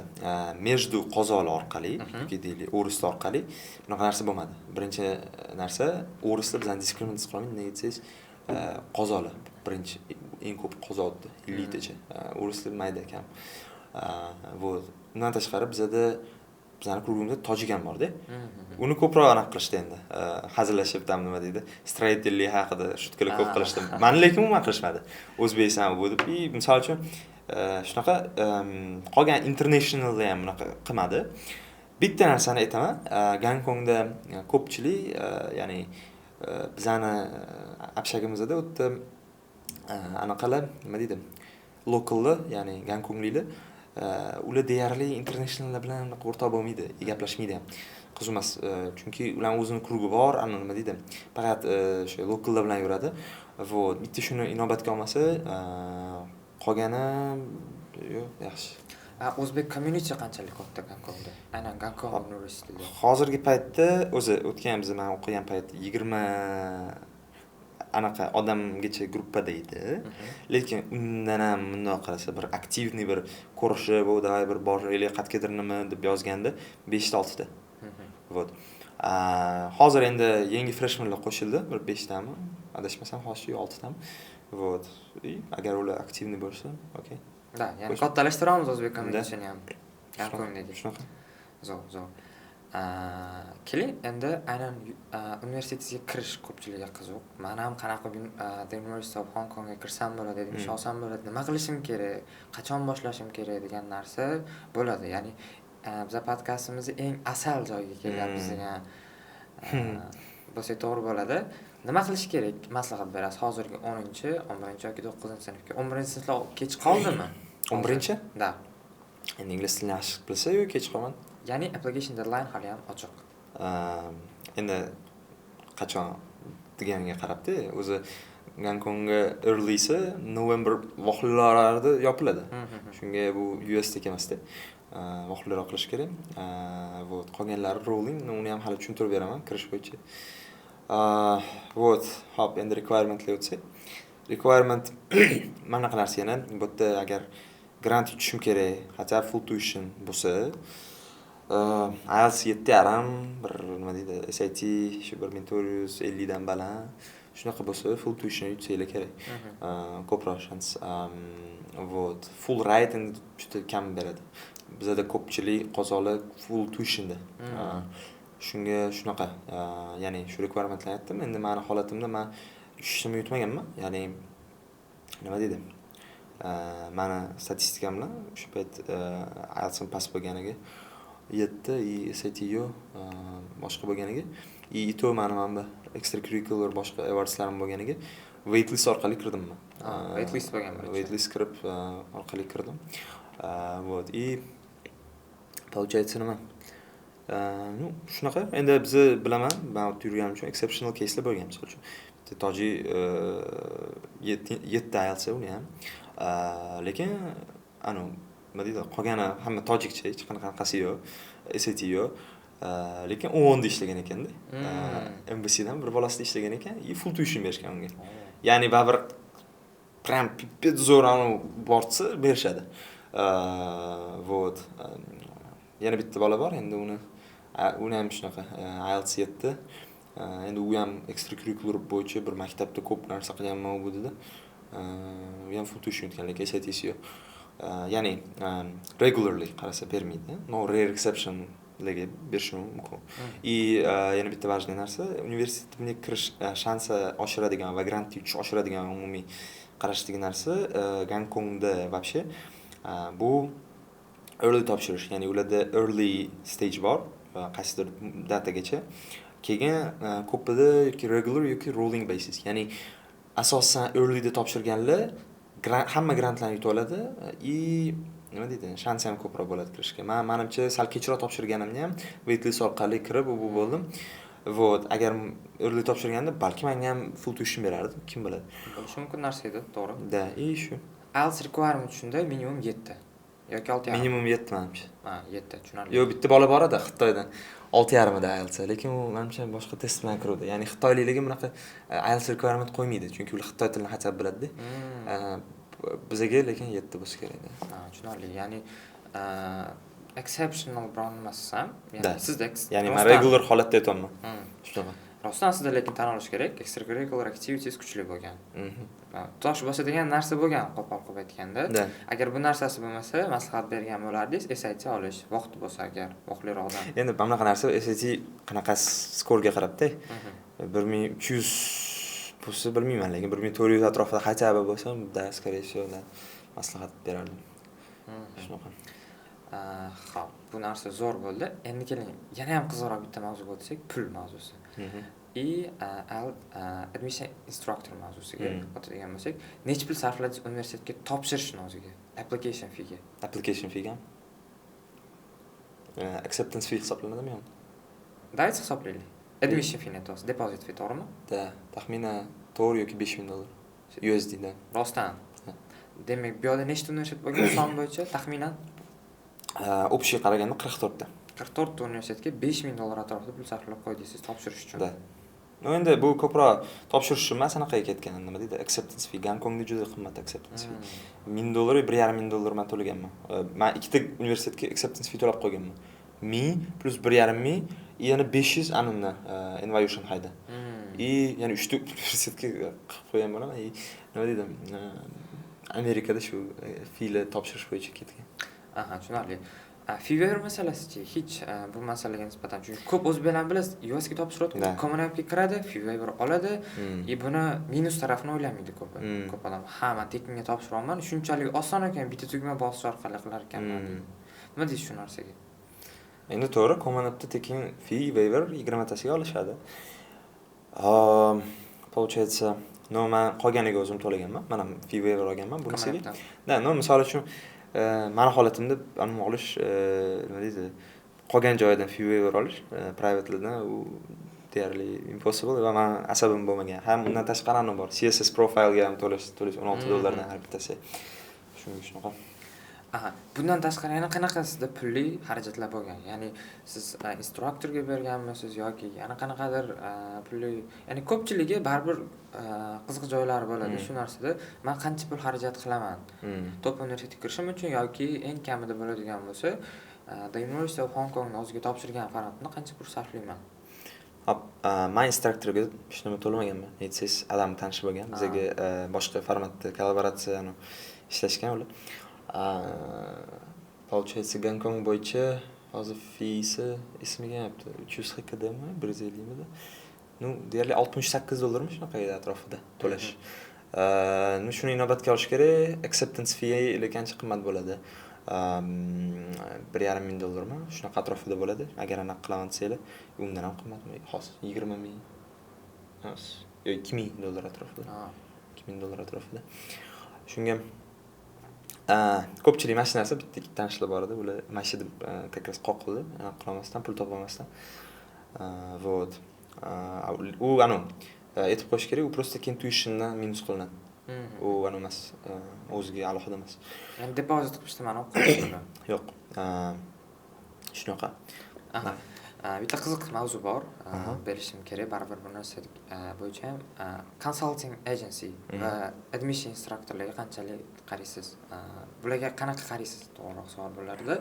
Kerakmi, kerak emasmi? Endi bitta narsa. Agar o'zi SAT, IELTS vohlikdan tushunib, ingliz tiliga tayyorgarlik qilsa, xohlikdan shart emas. Misol aytaylik, bizda endi baribir holatdan kelib chiqqan holda umumiy o'zbek studenti, odatiy o'zbek studenti hozir 10-sinfda o'qiydi yoki hozir 11-sinfga o'tyapti. Nima maslahat bergan bo'lardingiz?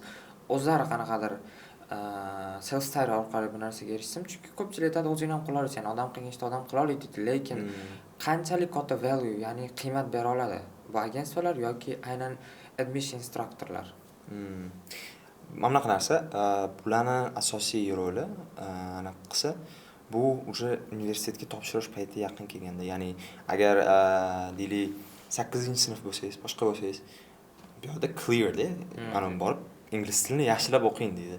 Maksimum ulardan bitta 1 soatlik konsalting oling, nima qilishni undan ko'rsatib oladi. Bo'ldi. Lekin ular bilan full support 4 yil ichida bilinglar qanchalik kerak narsa, agar boy bo'lmasangiz. Вот.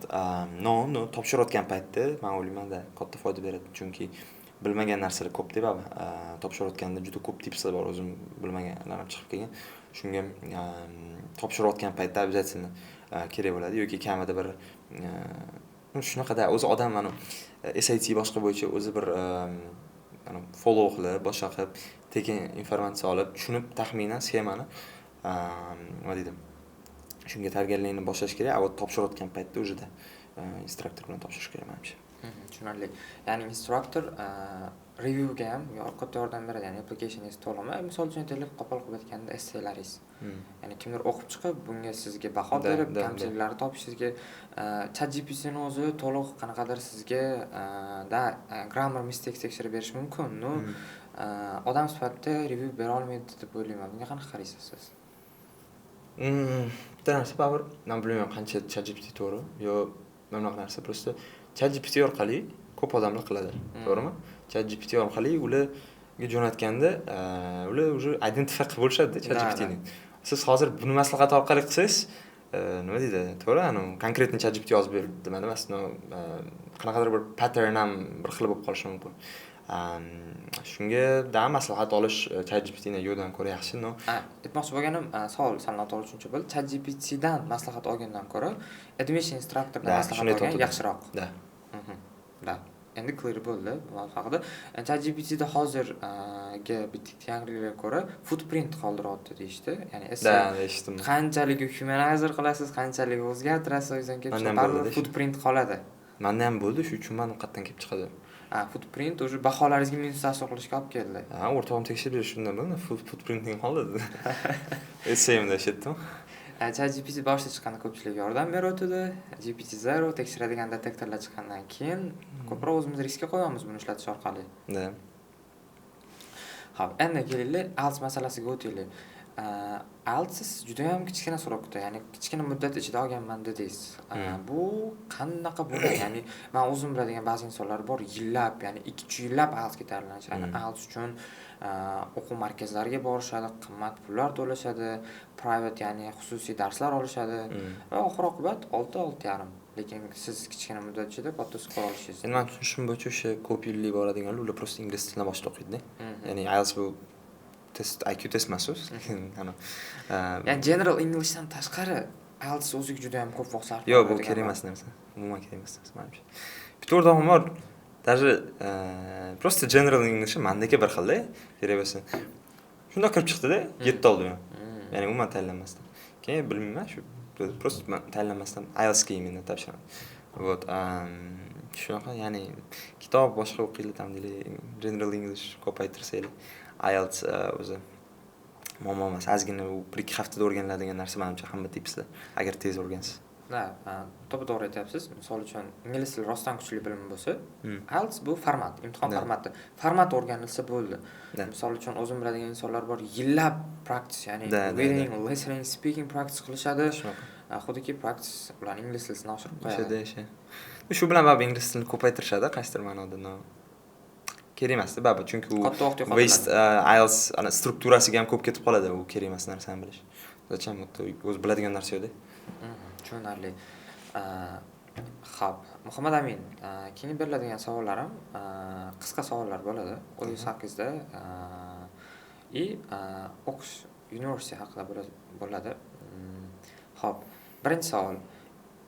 boshqa universitetiga noldan application topshirib ko'rgan bo'larmidingiz? Misol uchun, o'zingiz universitetingizdan balandroq reytingda deylik yoki USdagi universitetlarga. Ya'ni transfer ili Noldan. ya'ni noldan borib o'qiyman. Da. Yo'q. Hech qachon bo'lmagan bo'lardi. Yo'q. Tushunarli. Zo'r. Xo'p. Hasan aka Masaidovni o'g'liligingiz qanchalik katta pressure beradi sizga? Pressure? Da. Pressure bermaydi. Bermaydi. Ya'ni aytaylik, men yaxshi baho olishim kerak, men eng zo'ri bo'lishim kerak Yo'q, rosa degandan. tushunaman o'zimdan bu narsani. Bu adam pressure boshqa qilmayman. Ya'ni men katta pressure hisoblamayman. Ya'ni menda Hasan aka o'g'illari bo'lmaganimda bo'ldi, endi men xohlagancha yurishim mumkin degan emas. Bu hayotda hamma pressure bo'ladi. Ya'ni responsibility bu pressure Bu bir emas. kattalashib qo'ymaydi pressure fikrim bo'yicha. Xo'p. O'z universitetingizda bolaga o'qishga maslahat bergan bo'larmidingiz? Hozir topshirmoqchi bo'lsangiz, shu podkast ko'rib, o'sha motivatsiyasi oshyapti. 11-sinf bola topshira oladimi? Endi statistikasi aytganimdek, to'g'ri kelsa, misol uchun, men aytdim, qaysi holatda scholarship beradi, qaysida bermaydi. Shunga qarab, nima deydi? Yo bo'ldi, men scholarship yutmasam borib o'qiy olaman desa-da, почему нет? Shunaqa. Topshirish bo'yicha hozir topshira oladimi? Ya'ni iyun oyida Yo'q, admission. hozir topshira olmasa kerak. Menimcha bahorda ochilardi. Sentyabrdan noyabr boshlarigacha edi. Adashmasam shunga. Demak, shu noyabrda yopilgan kech. 10-sinflar yoki yo'q, kech emas, topshirsa bo'ladi undan keyin. No, shans kirishi ham anaqani ham pastroq bo'ladi. Bo'ladi baribir. Tushunarli. GPRga qanaqa qaraysiz? Endi holatda hamma individual holatiga. Men misol uchun bitta общий, bitta bu yaxshi yomon demiyorum. Bitta narsani bilaman aniq, vaqtliroq vaqt bo'lganda gap yer o'ylamaslik kerak-da, tayyorlanish kerak, normal. Bosish kerak, harakat qilish kerak. Gap yer olaman deb endi buni qilmaslik kerak-da, menimcha. Men misol uchun Atilabdan nimaga 40 ta universitet topshirganman, endi men qo'rqaman gap yerdan, vaqtim ketmasin. Bu hayot ila-da. Shunga shunaqa. Endi nima deydi, O'zbekistonda hech qanaqa perspektiva yo'q, realni o'qimoqchiman, bu desa, to'g'ri, olaylik, kerak emas. Top universitetga kirganingiz, sizni o'zingiz hayotingizda qanaqa o'zgarishlar qildi? Misol uchun aytaylik, networking yoki odatlar deymizmi? Qanaqa o'zgarish bo'ldi personal life'da? Ancha o'zgartirdi mana lekin. Menda Gonkongda vaqt o'zgarib ketdim men. Umuman boshqa inson bo'lib ketdim. Men yopilib qoldim ozgina insonlarda. Keyin Gonkongda shu social pressure, ya'ni bo'lgani uchun men tushundimki, men ekstrovert odam ekanman, gaplashmoqchiman. Bu deb Instagramni ochdim, mediyni odam bo'lishga qaror qildim ko'proq, ya'ni bekitmasdan oldin juda bekitib private roq edim. Вот, shunaqa. Shu meni yoqdi, в принципе. Pressure ham yoqdi Gonkongdan. Zo'r buni hozir ham kelyapman-da bu yerga. Har kunim o'sha anaqa qolman. Tak, davay, cho'ta mana zerikmanman, o'dirish qilayman oldin. Kelsa, uyda ham bir kunlab o'tiraverdim, ish qilmasdan. Passiv insondan aktiv insonga bu sezonman, hayot qanaqaligini aktivlashib, tushunmay bilan hozir bunaqa qilmasam aktiv hayot qiziqroq ekancha, просто o'tirish shunaqa bo'lishim kerak degan narsani tushundim. Ko'p imkoniyatlarni ochib berdi, misol uchun siz uchun. Ya'ni qilsam bo'ladi, qilishim kerak degan narsa. Ya'ni men bu narsani qila olaman, men bu narsani qilishim kerak, men bunaqa o'tirishim bo'lmaydi. Bu просто fikrni o'zgartirdi. Bu katta narsa. Dunyo qarash kengaygan. Shunaqa. Tushunarli. Bo'lmasam podkastimiz oxirida followerlaringizga agar aytadigan gaplaringiz bo'lsa, qanaqadir tipslaringiz yoki maslahatlaringiz yoki tilaklaringiz bo'lsa, bemalol aytsangiz bo'ladi. Xo'p, nima deydim? Shu aytgan maslahatlarimni o'zingizlar ko'ringlar. Men shu aytganimdek nima deydi? Bir aniq maslahat berish, misol uchun boringlar o'qinglar yoki bundoq qilinglar desam noto'g'ri bo'lib qoladi. Holati noto'g'ri bo'lib qolishi mumkin. Men shaxsan aytganimdek bu hayotimni juda o'zgartirdi. Top universitetga kirganimdan men juda ham roziman va o'ylaymanki, baribir endi normalniy farq berdi oddiy universitetga borgandan, chunki aytganimdek disiplina boshqa kuchliroq bo'lib, shunaqa chetga borganim ham ancha meni nima deydi, odam sifatida o'zgartirdi. Juda bir independent, o'zimni yana qila oladigan o'rtoqlarim ancha ko'paytirdi. Endi ko'pi bu yoqda emas. Baribir o'zim shaxsiyatimni o'zgartirdi. Agar men bormaganimda u payt balki nima deydi, zamknutый bo'lib uyda o'tirgan bo'lishim mumkin-edi. Shunga shunaqa meni maslahatim hammaga. Muhammad Amin, rahmat kattakon, shunchalik qiymatli vaqtingizni ajratib kelib shuncha maslahatlarni berganingiz uchun, siz misol uchun ko'rgan qiyinchiliklardan ko'proq ko'rmasligi, siz erishgan natijalarga erishishiga o'zbek studentlarni yordam berib, shuncha tips, maslahatlar bergani uchun kattakon rahmat. Bu o'ylaymanki, hamma uchun foydali bo'ladi. Bu nafaqat talabalar, hozir topshirmoqchi bo'lgan abituriyentlar, balki ota-onalar uchun ham qanaqadir foydali informatsiya, ya'ni bolalarni harakat qilsa topshirsa bo'ladi degan narsani berishi mumkin. Shunaqa umiddaman endi. Podkastimiz shu joygacha qiymatli vaqtingizni ajratib ko'rib kelganinglar uchun rahmat kattakon. Agar qanaqadir savollaringlar yoki podkastimiz haqida fikrlaringlar bo'lsa, bemalol kommentariyada yozsanglar bo'ladi. Bunga men va Muhammad Amin qo'ldan kelgancha harakat qilamiz javob berishga. Muhammad Aminning o'ziga ham bo'ladigan savollaringlar bo'lsa javob berishadi. Va bemalol harakat qilamiz. Sizlarning tanqidlaringlar, sizlarning fikrlaringlarni inobatga olgan holda biz o'zimizni va podkastimizni rivojlantirishga va yaxshilashga. E'tiborlar uchun rahmat.